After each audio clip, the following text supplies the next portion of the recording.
বিধানসভা নির্বাচন আসতেই সংখ্যালঘু ভোটকে টার্গেট করেছে বিভিন্ন রাজনৈতিক দল। তৃণমূলের সংখ্যালঘু ভোট ব্যাংকে এবার থাবা বসাতে আদা জল খেয়ে নেমেছেন মিম এবং জনতা উন্নয়ন পার্টি।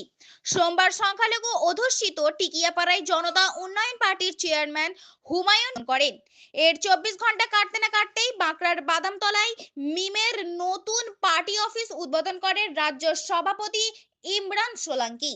এই দিন পার্টি অফিসের সামনে তৃণমূল কংগ্রেসের কর্মীরা হাতে পতাকা নিয়ে জয় বাংলা স্লোগান দিতে থাকলে এলাকায় উত্তেজনা দেখা যায়। ঘটনার ফলে ছুটে আসে ডোমজুর থানার বিরাট পুলিশ বাহিনী এবং র্যাফ। স্থানীয় তৃণমূল নেতৃত্বের অভিযোগ, শেখ হাসানুল আগে তৃণমূল কংগ্রেস করলেও এখন বাইরে থেকে কিছু ছেলেকে নিয়ে এখানে মিমের পার্টি অফিস খুলতে চাইছে। ওর সঙ্গে এলাকার কোনো ছেলে নেই, আসলে এইসব করে ও টাকা উপার্জন করতে চাইছে। তৃণমূল কংগ্রেসের হাত ধরে রাজ্যের মুসলিম সম্প্রদায়ের উন্নয়ন হচ্ছে, সেখানে অন্য দল ডেকে আনার কি দরকার?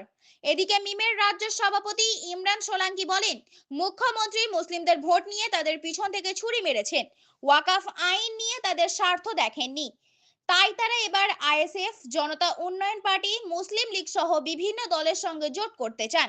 কিছুদিনের মধ্যেই তাদের আসন বন্টন চূড়ান্ত করা হবে। তারা এবার তাদের কথা বলার জন্য বিধানসভায় প্রতিনিধি পাঠাতে চান। তৃণমূলের বিরোধিতা সম্পর্কে তিনি আরো বলেন, যারা এখন বিরোধিতা করেছেন তাদের বোঝানো হবে, ওদের বিরোধিতা সত্ত্বেও তারা মালদা, মুর্শিদাবাদ ও বীরভূমে তারা একাধিক পার্টি অফিস খুলেছেন। আপনারা দেখছেন H+ সিটি নিউজ।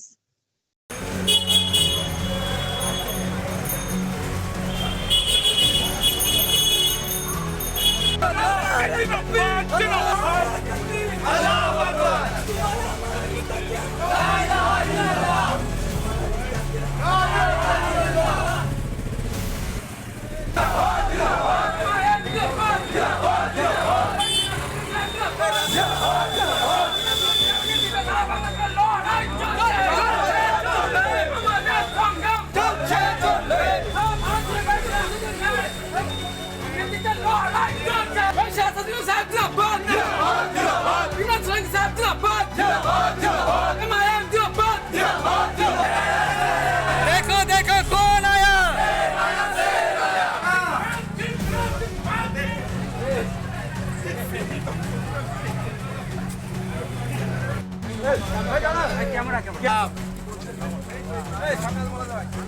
अस्सलाम वालेकुम।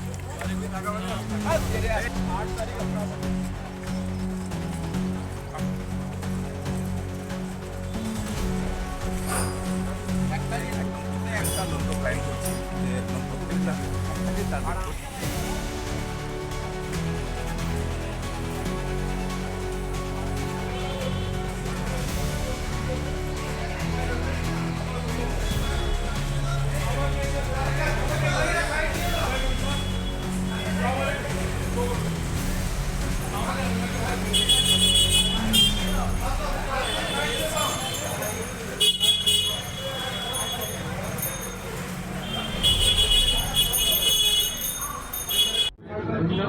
আপনারা আসার আগে তৃণমূলের পঞ্চায়েত সদস্য সামনে দাঁড়িয়ে হুমকি দিচ্ছিল, এরা কি বলবেন?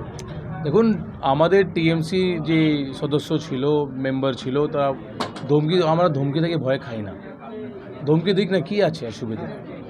এরা টিএমসি কথা শুনে আমাদের পিছনে লেগেছে। কেন মমতা বন্দ্যোপাধ্যায় টিএমসি ভালো করে জানে এদের যে খাবার দাওয়া যে লুট করে রেখেছে সেটা আমরা শেষ করে দিব এসে। কেন আমরা ইমানদারি কথা বলি, আর মানুষ জনগণ জন্য কাজ করতে এসেছি আমরা, এই জন্য। আর আগামী দিন এরা নিজে দেখবেন জিন্দাবাদ নারা দিয়ে আসাদুনিয়াসী বলবেন ইনশাল্লাহ। পতাকা, তৃণমূলের পতাকা নিয়ে অফিসের সামনে জয় বাংলা জয় বাংলা ছিল, আছে আর থাকবে। টিএমসি আর মিম কেউ জয় বাংলাকে জয় বাংলা থামাতে পারবে না, জয় বাংলা থাকবে সারা জীবন। কিন্তু এবার মমতা বন্দ্যোপাধ্যায় এদেরকে ভাই যে আমাদের বিরোধী করছে, ওদেরকে বুঝতে হবে কে মমতার জাতি লোক ওদেরকে ভোট দিচ্ছে না মমতা বন্দ্যোপাধ্যায়কে। আর আমাদের ভোট নিয়ে আমরা টিএমসি, আমরা বিজেপিকে রোকার জন্য, থামার জন্য ভোট দিয়েছিলাম মমতা বন্দ্যোপাধ্যায়কে, টিএমসিকে। মমতা বন্দ্যোপাধ্যায় 4 জন মেম্বার অফ পার্লামেন্ট ছিল না ওয়াকফ বোর্ড বিলে, 8 জন ছিল না পার্লামেন্টে ট্রিপল তালাক বিলে। দুধেল গরু মানে এদেরকে দেখে মনে হয় মমতা যাকে বলে না দুধেল গায়ে, এদেরকে দেখে মনে হয় আমরা লাতি মারার গায়ে।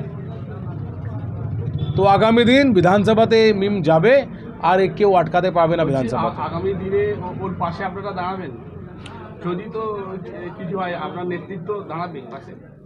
ওরা যে বলেছে না আমার ভাই, ওরা কিছু জানে না। ওদেরকে তুমি যাও গিয়ে একটু নাড়া লাগিয়ে দাও, নাড়া লাগিয়ে দিচ্ছে। ও যখন আমাদেরকে বুঝবে, যখন আগামী দিন মানে মালদা গোটা পশ্চিমবাংলায় আমি যখন যেতাম প্রথমে এটাই বলতো সবাই, 10 বছর আগে 8 বছর আগে। এখানে এখন এরা বলতে শুরু করছে, কিন্তু ওখানে আজকে আমাদের মিমকে নিয়ে লোক জান প্রাণ দিয়ে দিচ্ছে, নিজে ঘর বাড়ি অফিস করে দিচ্ছে মুর্শিদাবাদে, মালদায়, বীরভূমে। এরকম লোক ছিল। এরা কিছু জানে না। আগামী দিন আমরা বুঝাবো, এরা আমাদের সঙ্গে আসবে ইনশাআল্লাহ। আগামী দিন আমরা দেখেছি আমাদেরকে তেজপাতা মতন ব্যবহার করেছে। এবার সংখ্যালঘু নিজের রান্না করবে, নিজেই খাবে। আপনি বলুন, আমাদের যে ওয়াকফ বোর্ড বিল, আমাদের মসজিদ মাদ্রাসা যেখানে আমার দাদুরা ঘুমিয়ে আছে, শুয়ে আছে, আমরাও যাবো আগামী দিন কবরে। সবাইকে মরতে হবে। কবরস্থান নিয়ে নিবে, 1 নম্বর খতিয়ানে চলে আসবে। সব কত খতিয়ান চলে এসছে, 84,000 বক্সের মধ্যে 20,000 আপলোড হয়নি এখনো। তাহলে কত মসজিদ মাদ্রাসা কবরস্থান চলে যাবে। আমরা আমাদের চাঁদা টাকা করে পাড়া পাড়া আমাদের মরা সব যেত। আমরা এখানকার মানুষ 1 টাকা 10 টাকা 20 টাকা করে মসজিদ তৈরি করেছি। সেই মসজিদ একবারে চট করে নিয়ে নিয়েছে। আর মমতা বন্দ্যোপাধ্যায় বেশি ক্ষতি করেছে মোদি থেকে আমাদের। কেন মোদি তো বলছে আমি তোমার শত্রু, কিন্তু মমতা বন্দ্যোপাধ্যায় কি, আমি তোমার বন্ধু, আমি তোমার জন্য আছি। কিন্তু যে পিছন থেকে আমাদের ছুরা ঘুপেছে, আর আমাদের পিঠ এখন দেওয়ালে ঠেকে গেছে। আর পিছনে যেতে পারবো না আমরা।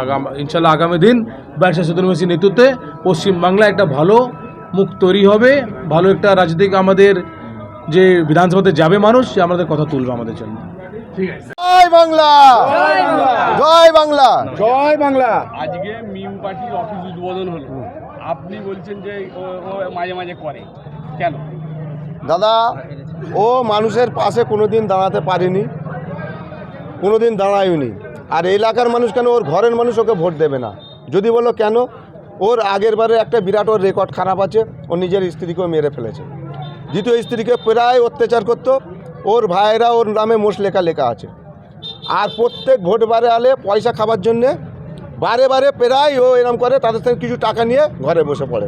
এর আগে ওর ছাতেতে ওরম কজনকে দাওয়াত করে করে আবার পয়সা নিয়ে তারপর আর কোনো খোঁজ খবর নেই।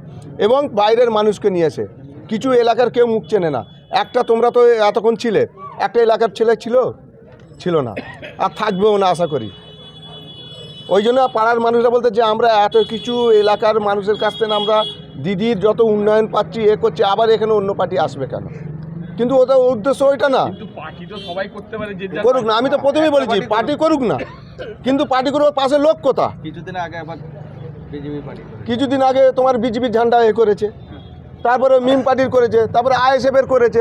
তো একটা মানুষ করকম পার্টি করতে পারে? আমি একটাই স্বার্থ লড়বো, টিএমসি সরকার যে মানুষের উন্নয়নের সাথে আছে, মমতা ব্যানার্জি উন্নয়নের সাথে আছে, অভিষেক ব্যানার্জি উন্নয়নের সাথে আছে।